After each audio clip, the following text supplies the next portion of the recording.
Back to politics now. Texas Senator Ted Cruz outlining his wish list for the new GOP-led Congress at a recent conservative policy summit, calling for a major tax reform, saying Republicans should use their control of Congress to abolish the IRS.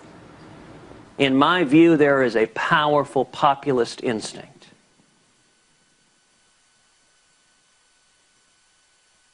To take the 110,000 employees at the IRS, to padlock the building, and to put all 110,000 of them down on our southern border. Wow. Senator Cruz is later saying that was tongue-in-cheek. But his comments come as the tax agency says 9 Tea Party organizations that were part of the initial backlog of 145 targeted groups back in 2009, guess what?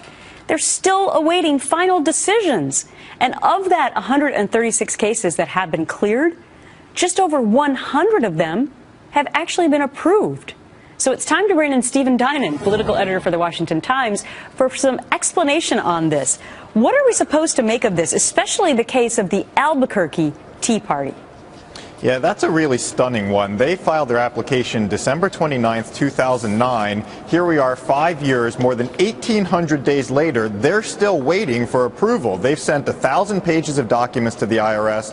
They've had 2 or 3 different back and forths with the IRS. They're right now trying to defend or explain activities that happened 2-3 years after they even made their initial application. They have no idea why they're held up. There have been other groups that were held up for 4 years that were just approved, back in December and back in October. The Albuquerque Tea Party, who's been waiting longer than them, says we don't know why we're still waiting. They haven't heard anything recent. Nobody knows, and that's, it's obviously why folks like Senator Cruz say maybe there's a better use for the IRS employees if they're not working on these applications. Well, one of the excuses given to the Albuquerque Tea Party group and others was that, of course, this was low-level employees in Ohio who were carrying out this targeting, that it had nothing to do with the higher-ups or even as far up as the administration. They're not buying that, are they?